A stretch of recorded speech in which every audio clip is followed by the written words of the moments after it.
Hummingbird লেখিকা তাসমিয়া তাসনিন পিয়া পর্ব ৩।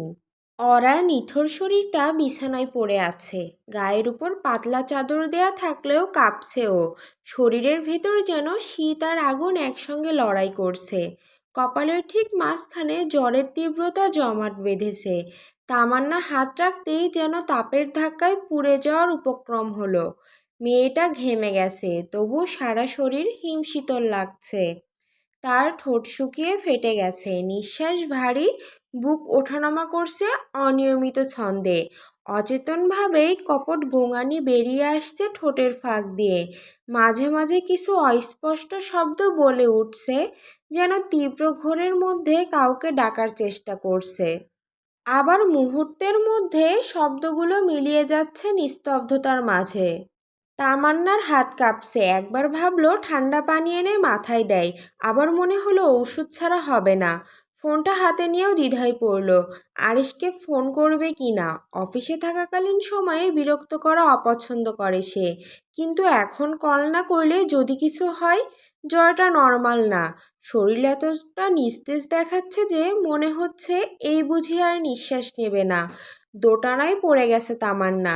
মেয়েটার বয়সও খুব বেশি নয়, সবে ২১।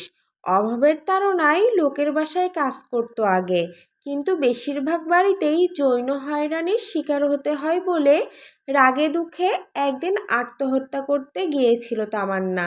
কিন্তু আরিশ তাকে বাঁচায় এবং নিজের বাড়িতে কাজের ব্যবস্থা করে দেয়। গ্রীষ্মের দুপুর, শহর যেন উত্তপ্ত কড়াইয়ের মতো দগদগে। ফুটপাতে গাছের ছায়ায় ছোট হয়ে এসেছে, পাতাগুলো নিস্তব্ধ, নড়ারও শক্তি নেই। মানুষজন ছাতা মাথায় বা গামছা দিয়ে ঘাম মুছতে মুছতে হাঁটছে। রাস্তার ধারে ঠেলাগাড়িতে রাখা তরমুজের টুকরোগুলো যেন তৃষ্ণার প্রতীক হয়ে দাঁড়িয়ে আছে। আর তালের শাঁসও বিক্রেতার হাঁক ডাকের সঙ্গে তাল মিলিয়ে ক্রেতা টানছে। ক্লান্ত শহর একটু শান্তির আশায় ছায়া খোঁজে। বাস স্ট্যান্ডে অপেক্ষমান যাত্রীরা হাত পাখা দিয়ে বাতাস করার ব্যর্থ চেষ্টা করছে।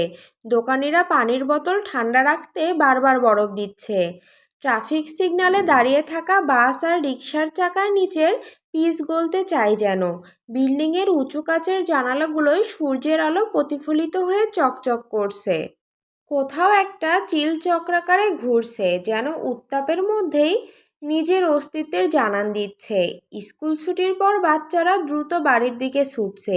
কেউ কেউ রাস্তার পাশে আইসক্রিম হাতে নিয়ে চুষে খাচ্ছে।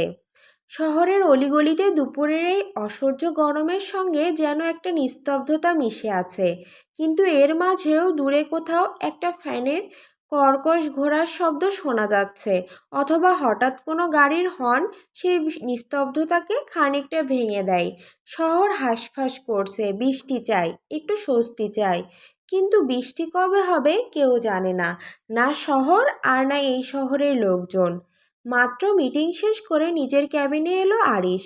লোকটা জানালার পাশে দাঁড়ালো। বাইরে উত্তপ্ত শহর, কাচের জানালায় সূর্যের আলো প্রতিফলিত হয়ে চোখে লাগছে তার। কিন্তু আরিশের মন অন্য কোথাও। কিছু ভালো লাগছে না, অরার কথা ভাবছে।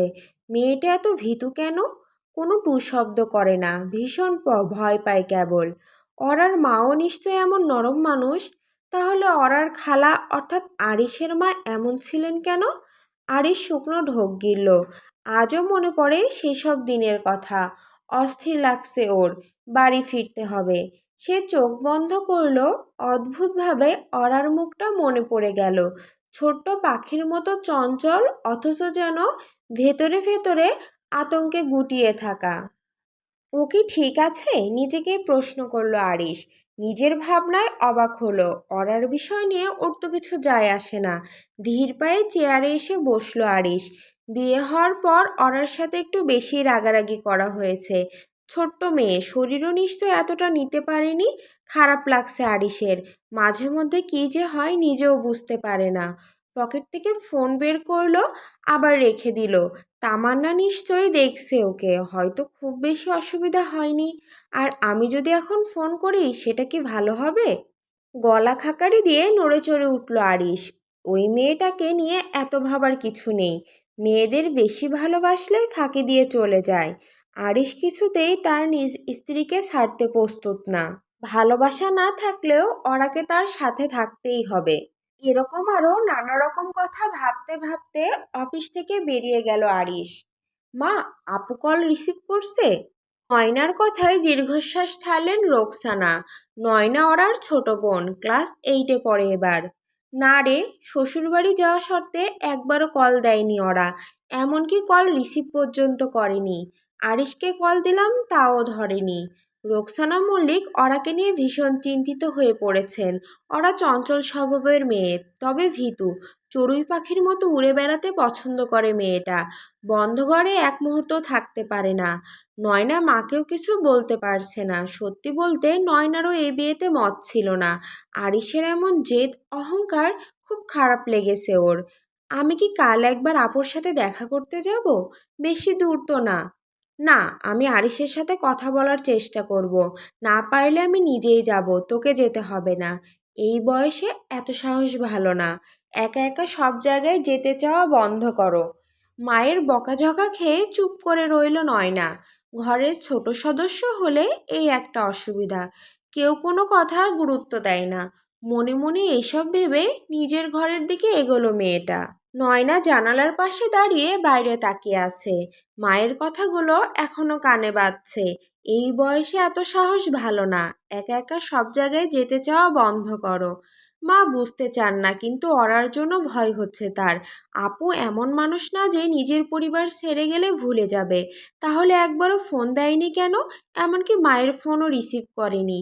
ও কি ইচ্ছে করে কথা বলছে না, নাকি কথা বলার সুযোগ পাচ্ছে না? নয়নার গলা শুকিয়ে এলো। মনে মনে আরিশকে ভয় পায় সে। তার চোখের দৃষ্টি, কথা বলার ভঙ্গি, সব কিছুতেই কেমন একটা চাপা কঠোরতা। নয়না জানে ওরা কখনো জোর করে কিছু মেনে নেয়নি। তাহলে এই বিয়ে মেনে নিল কেন? কিসের জন্য? অবশ্য ওরা আরিশের কর্মকাণ্ডের কথা জানতই না। সোলাইমান মল্লিকের চাকরি নষ্ট করা, অপমান করা, এসব কিছুই জানতো না। কি জানি, হয়তো ভালো আছে, হয়তো আমি বেশি ভাবছি। কিন্তু যদি না থাকে?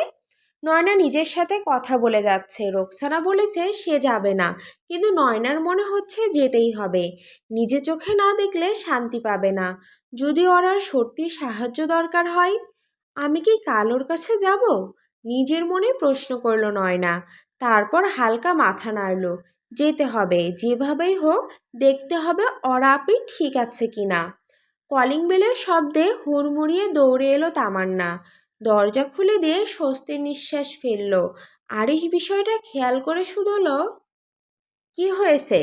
ভাবির খুব জ্বর এসেছে ভাইয়া, কোনো হুঁশ নেই দুপুর থেকে। আরিশের বুকের ভেতর হালকা ধাক্কা লাগলো। হাতের আঙুল মুঠো হলো, আর ভাবতে পারল না কিছু। তার অত্যাচারের জন্যই যে হামিংবার্ডের এই হাল, সেটা ভালো করেই বুঝতে পারছে। তামান্নাকে কিছু না বলে বেডরুমের দিকে দৌড়ালো আরিশ। বেচারি তামান্না ফালফাল দৃষ্টিতে তাকিয়ে রইল কেবল। আরিশকে কখনো এত উতলা হতে দেখেনি তামান্না। ভালোবেসে হোক কিংবা অধিকারের জন্য হোক, অরাকে নিয়ে চিন্তিত আরিশ, এইটুকু ভালো করে বুঝতে পেরেছে তামান্না। রুমে ঢেকেই বিছানার দিকে দৃষ্টিপাত করল আরিশ। বিছানার এক কোণায় জড়সড় হয়ে শুয়ে আছে তার ছোট্ট পাখিটা। আরিশ এগিয়ে গেল বিছানার দিকে।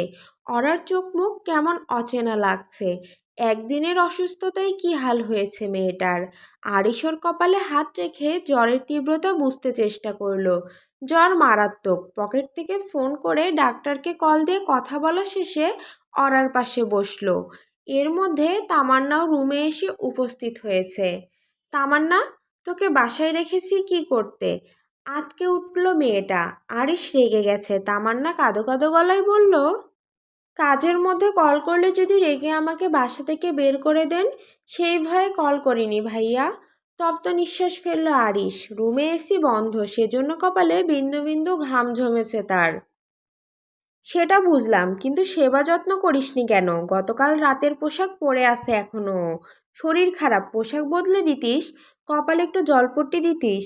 তামান্না কি বলবে বুঝতে পারছে না। যেহেতু ঘাম ছাড়েনি, সেজন্য পোশাক বদলানোর কথা মাথায় আসেনি। আর এতটাই ভয় পেয়ে গেছিল, জলপট্টির কথাও খেয়াল হয়নি তামান্নার।